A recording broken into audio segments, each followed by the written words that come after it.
Hello everyone, the side Monika Yadav. Hope you all good. आज की इस वीडियो में मैं आपको 8th क्लास का चैप्टर 13 जिसका नाम है डायरेक्ट और इनवर्स प्रोपोर्शन कराऊंगी। इसकी एक्सरसाइज देखिए 13.1। यहाँ पे ना मोस्टली केसेस हमें डायरेक्ट प्रोपोर्शन के मिलेंगे, तो मैं पहले आपको डायरेक्ट प्रोपोर्शन क्या होता है वो एक्सप्लेन कर देती हूँ। डायरेक्ट प्रोपोर्शन में हमारे पास x अपॉन वाई हमेशा इक्वल होता है। x अपॉन वाई जिसको हम के से डोनेट करते हैं, के क्या कहलाता है हमारा कांस्टेंट। मतलब जितने भी केसेस होंगे, अगर आप जैसे x2 को y2 से डिवाइड करोगे, ठीक है, जितने भी पॉसिबल केसेस होंगे वहाँ पे आप x को ऊपर रखोगे और y को नीचे रखोगे, तो जो डिवाइड करने के बाद आएगा वो आपका क्या कहलाता है, कांस्टेंट कहलाता है। और वो सारे ही केसेस में सेम रहता है, रिमेन्स सेम होता है। ठीक है, constant in direct variation remains same, ये चीज़ होती है। अभी यहाँ से आपको एक्सप्लेन नहीं हुआ होगा, मैं एक एग्जांपल ले लेती हूँ, देन आपको चीज़ें अच्छे से क्लियर हो जाएंगी। लाइक मैं एक पेन ले रही हूँ, पेन की कॉस्ट आपको पता है 5 रुपीज़ होता है। पेन को मैंने x लिया तो कॉस्ट को मैंने y लिया, तो 1/5 लिया। अब अगर आप बताओ तो 3 पेन की कॉस्ट क्या होगी, 15। यहाँ पे 3 नंबर जो है वो ऊपर लिया और जो कॉस्ट है वो नीचे। इनको अगर रिड्यूस करते हैं तो वापस से देखो हमारे पास 1/5 ही आ रहा है। इसी तरह से देखो 7 पेन की कॉस्ट है 35, 7 हमने ऊपर लिया, कॉस्ट को नीचे लिया, रिड्यूस करते हैं तो वही 1/5 आ रहा है। इट मीन्स की वैल्यू डायरेक्ट वेरिएशन में सेम रहती है। देखो या तो डाटा दोनों ही इंक्रीजिंग ऑर्डर में है। लाइक एक पेन की कॉस्ट हमें दे रखी थी और 3 पेन की कॉस्ट हमें निकालनी थी। अगर अगर पेन के नंबर बढ़े तो कॉस्ट भी बढ़ेगी। लाइक अगर हमें 7 पेन की कॉस्ट दे रखी थी तो और 3 की निकालनी है, तो अब दोनों ही डिक्रीजिंग ऑर्डर में, या तो डाटा हमारे दोनों ही असेंडिंग ऑर्डर में हो या डाटा हमारे दोनों ही डिक्रीजिंग ऑर्डर में हो, तो वहाँ पे होता है हमारा डायरेक्ट वेरिएशन। चीज़ें मैंने काफ़ी हद तक एक्सप्लेन करने की कोशिश की है, उम्मीद करती हूँ कि आप लोगों को अच्छे से समझ में आई होंगी। चलो इन्हीं सभी चीज़ों को ध्यान में रखते हुए अब हम अपना फर्स्ट क्वेश्चन करते हैं। If the cost of 12 books is 450 then the cost of 16 books is. यहाँ पे हमें 12 बुक्स की कॉस्ट दी हुई है, 12 बुक्स की कॉस्ट दी है और हमें निकालने कितनी बुक्स की कॉस्ट है, 16 बुक्स की कॉस्ट निकालनी है। तो देखो 12 से हम 16 पे जा रहे हैं, मतलब हम क्या जा रहे हैं, इंक्रीज हो रहा है ना, हमारे नंबर इंक्रीज हो रहे हैं। अगर नंबर इंक्रीज होंगे तो हमारे पास कॉस्ट भी इंक्रीज होगी। कॉस्ट ऐसा तो नहीं है ज़्यादा चीज़ें हम खरीद के लाएंगे और कॉस्ट डिक्रीज़ होगी, डेफिनेटली कॉस्ट भी इंक्रीज़ होगी। इसका मतलब ये है कि ये डाटा जो हमारा डायरेक्ट वेरिएशन में है। और डायरेक्ट वेरिएशन के क्वेश्चन को सोल्व करना का सबसे इजी तरीका है कि आप टेबुलर फॉर्म में लिख लो। वैसे तो ये MCQ है, बट फिर भी मैं इसको अच्छे से लिख के सोल्व करवाऊंगी ताकि पहले क्वेश्चन में मैं आपके ज़्यादा से ज़्यादा डाउट ले सकूँ। एक टेबल बना ले, टेबल में हम लिखेंगे ऊपर हम नंबर ऑफ बुक्स लेंगे, नंबर ऑफ बुक्स जिसको मैं इस बार x से रिप्रेजेंट करती हूँ। कोई हार्ड एंड स्ट्रिक्ट रूल नहीं है, आप नीचे लेना चाहे नीचे भी ले सकते हो, बट मैंने ऊपर लिया नंबर ऑफ बुक्स जिसको हमने x से रिप्रेजेंट करेंगे। तो दूसरे में हम लेंगे कॉस्ट ऑफ बुक, दो ही चीज़ों पे बात हो रखी है ना, कॉस्ट ऑफ बुक जिसको हम y लेंगे। ठीक है, अब नंबर ऑफ बुक आपको देखो 12 दे रखी है तो यहाँ पे हमने 12 लिख दिया। उसके बाद आपको देखो कॉस्ट ऑफ बुक दे रखी है 450, तो यहाँ नीचे हमने y वाली जगह पे 450 लिख दिया जहाँ हमने कॉस्ट ऑफ बुक मेंशन कर रखी थी। उसके बाद आपको नंबर ऑफ बुक 16 दे रखा है, बट उनकी कॉस्ट आप लोगों को फाइंड आउट करनी है, तो इट मीन्स y2 है हमारे लिए क्वेश्चन मार्क। जब भी डायरेक्ट इनवर्स का क्वेश्चन होता है, टेबल बनाने के बाद आपको एक नीचे लाइन लिखनी ही होगी, मैंने लिख भी दी है। Since x and y varies directly, therefore the ratio of x upon y should be constant and positive। ये लाइन लिख के, टेबल बनाने के बाद ये लाइन लिख के ही आप लोगों को सोल्व करना होता है। तो यहाँ से हमारे पास फॉर्मूला क्या आता है, x अपॉन y, x1 ले लेते हैं इसको, x1 अपॉन y1 इक्वल होगा x2 अपॉन y2 के। अब टेबल में देखो यहाँ पे जो 12 है ये है हमारे पास x1, तो 16 है x2, 450 है y1, तो क्वेश्चन मार्क में है y2। जल्दी से वैल्यूज़ रख लेते हैं। x1 जो कि है 12 अपॉन y1 क्या है 450, दैट इज़ इक्वल टू, ये किसके इक्वल होगा, x2, 16 अपॉन y2। ठीक है। क्रॉस मल्टीप्लाई कराते हैं, 12 की मल्टीप्लाई करेंगे y2 के साथ, तो 16 की मल्टीप्लाई करेंगे 450 के साथ। अब क्वेश्चन के अकॉर्डिंग देखो हमें निकालनी है y2 की वैल्यू, तो हम क्या करते हैं, जो ये y2 के साथ 12 लगा हुआ है इसकी ट्रांसपोजिंग करा देते हैं लेफ्ट राइट हैंड साइड। ठीक है, ये देखो 12 जो है y2 से मल्टीप्लाई हो रहा था, तो ये राइट हैंड साइड जाके डिवाइड करेगा। तो इस तरह से हमारे पास y2 की वैल्यू क्या आ जाती है, 16 इंटू 450 डिवाइड बाई 12। अब ये देखो ये दोनों ही 16 और 12 4 के टेबल में आते हैं, 4 के टेबल से इनको रिड्यूस करेंगे, 4 4 जा होता है 16। अभी देखो 3 के टेबल से ये रिड्यूस हो रहा है, 3 1 जा 3, 3 5 जा 15 और 1 0 की 1 0 एज इट इज़। न्यूमरेटर में रह गया हमारे पास 4 और 150, इनकी मल्टीप्लाई कराएंगे तो 600। जो है हमारे पास कॉस्ट जो है वाई वाली चीज़ें हमारे रुपीज़ में थी, तो दैट्स वाई इसके सामने हम रुपीज़ का सिंबल भी लगा देते हैं। This is our final answer. अभी हम अपने ऑप्शन मैच करते हैं। फोर्थ ऑप्शन में देखो 600 जाता है, तो ये हमारा जो है करेक्ट जाता है। Now move to the B part.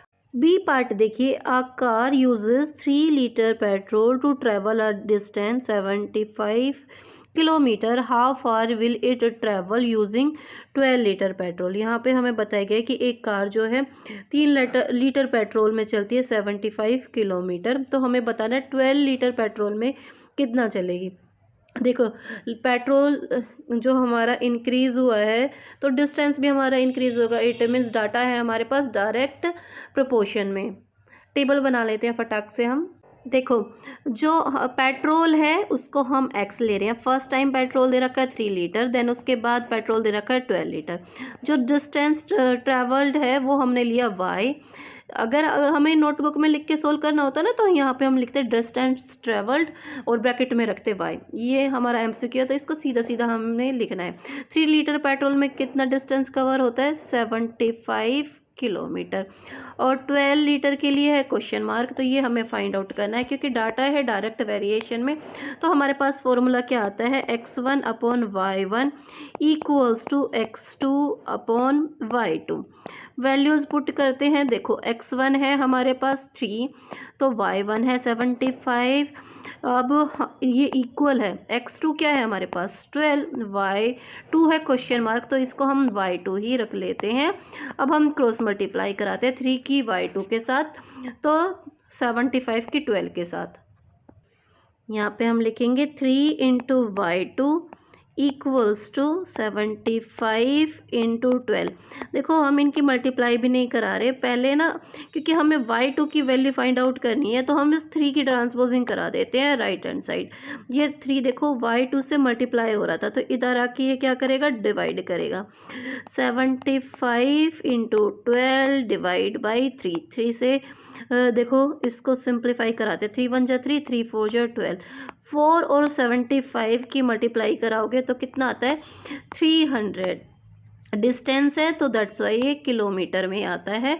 Option match करेंगे, सेकंड वाला ऑप्शन हमारा करेक्ट जाता है। Now move to the C part. C question देखिए, both u and v varies directly with each other when u is 10 and v is 15, which of the following is not a possible pair of corresponding value of u and v। यहाँ हमें बताया गया है कि u और v ना आपस में डायरेक्टली वेरी करते हैं, तो अब हमें इनमें से देखना है इनमें से कौन सा पेयर है जो u और v का पेयर नहीं होगा।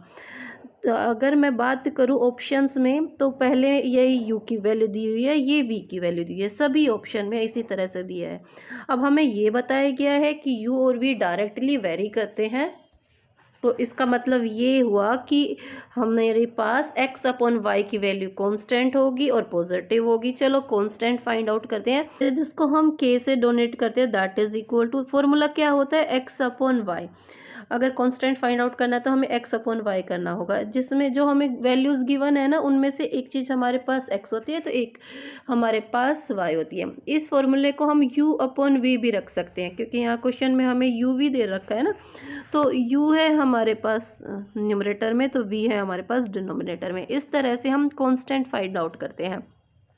अब क्वेश्चन के अकॉर्डिंग कांस्टेंट की वैल्यू फाइंड आउट कर लेते हैं। देखो यहाँ पे u और v की वैल्यू भी दे रखी है। u है 10, तो u के प्लेस पे हम रखेंगे 10, और वी के प्लेस पे रखेंगे 15। वी 15 है ना, इसको रिड्यूस करते हैं, इसको सिंपलेस्ट फॉर्म में ले आते हैं। 5 2 ज़ा 10 और 5 3 ज़ा 15। इट मीन्स हमारे पास के की वैल्यू क्या आ गई है, 2/3। अब हम अपना फर्स्ट ऑप्शन चेक करते हैं। फर्स्ट ऑप्शन में आप देख रहे हो u आपका है 2 और v है आपका 3। तो फर्स्ट ऑप्शन अगर आप देखो तो ये आपको कांस्टेंट निकालना है फर्स्ट ऑप्शन में, तो आप u को ऊपर रखोगे, v को नीचे रखोगे। इट मीन्स v हमारे पास 3 है ना क्वेश्चन के अकॉर्डिंग। इट मीन्स यहाँ पे जो है कांस्टेंट हमारे क्वेश्चन के गिवन के कांस्टेंट के इक्वल है। दैट्स वाई ये ऑप्शन तो हमारा ठीक है। हमें तो नॉट पॉसिबल पेयर बताना है ना। तो अभी हम सेकेंड ऑप्शन चेक करेंगे। सेकेंड ऑप्शन में हम k की वैल्यू फाइंड आउट करेंगे। यहाँ पे u है 8 तो v है हमारे पास 12। तो अभी हम 8/12 रखेंगे और इसको रिड्यूस करके देखेंगे 4 के टेबल से। 4 2 ज़ा 8, 4 3 ज़ा 12। तो यहाँ पे भी हमारे पास 2/3 आ रहा है। ये भी हमारा कांस्टेंट के साथ जा रहा है। इट मीन्स ये पेयर भी हमारा पॉसिबल पेयर हो सकता है। उसके बाद अभी हम अपना थर्ड ऑप्शन चेक करेंगे। थर्ड ऑप्शन में हम k की वैल्यू निकालेंगे। थर्ड ऑप्शन में u है 15 तो v है 20। 15/20 इसको रिड्यूस करके देखते हैं। 5 की टेबल से 5 3 ज़ा 15, 5 4 ज़ा 20। ये हमारा जो है ये वैल्यू हमारी 3/4 जो फर्स्ट कांस्टेंट था ना हमारा 2/3 के इक्वल नहीं है। फर्स्ट के हमारे पास 2/3 है ना, तो ये हमारे इसके इक्वल नहीं है। इट मीन्स ये ऑप्शन जो है हमारे लिए पॉसिबल पेयर नहीं हो सकता डायरेक्ट वेरिएशन के अकॉर्डिंग। तो हम थर्ड ऑप्शन पे टिक कर देंगे। फोर्थ ऑप्शन हम चेक भी नहीं कर रहे, हमें अपना आंसर जो है मिल चुका है। वरना अगर आप फोर्थ ऑप्शन को चेक करके देखोगे तो यहाँ पे भी आपका कांस्टेंट सेम रहने वाला है। डी पार्ट कहते हैं Manish types 550 words in 25 minutes. How many words would he type in 10 minutes. बताया गया कि मनीष जो है 550 वर्ड टाइप कर सकता है 25 मिनट के अंदर। तो वो 30 मिनट के अंदर कितने वर्ड्स टाइप करेगा। देखो मिनट मतलब टाइम कम हुई है तो उसके जो वो वर्ड टाइप करेगा वो भी तो कम होंगे। इट मीन्स डाटा हमारा क्या है, डिक्रीज हो रहा है ना दोनों ही टाइम पे, मतलब डायरेक्ट वेरिएशन में है। अच्छा, जो वर्ड्स है उसको हम ले रहे हैं एक्स, वो 550 वर्ड टाइप्स करता है। सेकंड टाइम में वर्ड्स जो है क्वेश्चन मार्क है, और जो मिनट है जो टाइम है उसको हम ले रहे हैं वाई। एक बार 25 मिनट दिया है तो एक बार 10 मिनट दिया है। डायरेक्ट वेरिएशन में है डाटा हमारे पास, तो x1/y1 इक्वल होगा x2/y2 के, क्योंकि कांस्टेंट हमारा डायरेक्ट वेरिएशन में हमेशा सेम रहता है। फॉर्मूले में वैल्यूज पुट करते हैं 550 divide by 25 that is equal to x2 लिख लेते हैं क्वेश्चन मार्क के प्लेस पे। टाइम 10 दे रखा है। क्रॉस मल्टीप्लाई करेंगे 550 के मल्टीप्लाई कराएंगे 10 के साथ, और क्या करेंगे 25 की मल्टीप्लाई कराएंगे x2 के साथ। यहाँ पे बीच में लगाएंगे इक्वल का साइन। 25 की मल्टीप्लाई करा दी x2 के साथ। अब क्वेश्चन के अकॉर्डिंग हमें फाइंड आउट करनी है x2 की वैल्यू, तो हम ये 25 है जो इसकी ट्रांसपोजिंग करा देते हैं लेफ्ट हैंड साइड। ये देखो x2 से मल्टीप्लाई हो रहा था तो इधर आके ये क्या करेगा, डिवाइड करेगा जी। लेफ्ट हैंड साइड में जो 550 है वो एज इट इज़ लिखा, इनटू में 10 भी एज इट इज़ लिखा। 25 लेके आए तो 25 इनको डिवाइड करेगा, that is equal to x2। इस तरह से हमारे पास x2 की वैल्यू आएगी। अब इसको रिड्यूस करते हैं 5 की टेबल से। 5 2 ज़ा 10, 5 5 ज़ा 25।